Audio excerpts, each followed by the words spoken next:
Est-ce que le débat public est possible? En tout cas, est-ce qu'une forme de participation descendante, produite par les institutions, a encore un intérêt? En général, un projet ne se fait pas ou prend très longtemps parce que la concertation n'a pas été faite. Est-ce qu'on n'a pas intérêt à passer plus de temps à se dire ce que l'on a envie de faire ensemble, plutôt que d'être dans une rapidité de l'action? On sait très bien que ces projets-là, il n'y a que les gens qui sont contre qui se mobilisent. Est-ce qu'on peut finalement accorder une place réelle à la population? Là, en fait, les pouvoirs politiques, ils ont beaucoup de mal avec ça.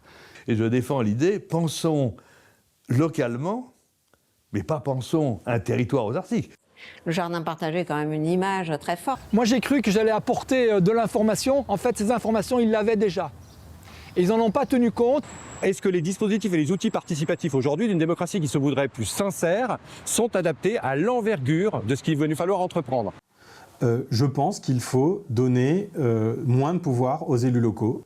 Le sujet, c'est de créer des espaces où, à un premier niveau, on apprend à réfléchir entre soi aux grands défis du monde. Si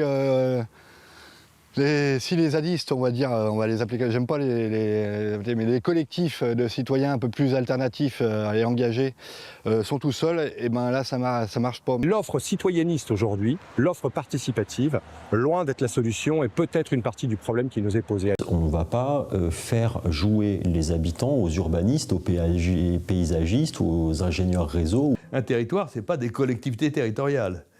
C'est un espace dans lequel vit la société. Le politique, lui, il est là pour dire comment nous vivons là-dedans, comment on se réapproprie nos vies.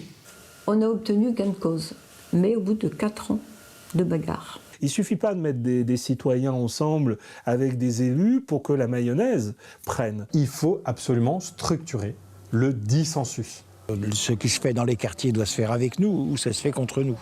Créer des dispositifs et des institutions participatives, c'est croire en la démocratie.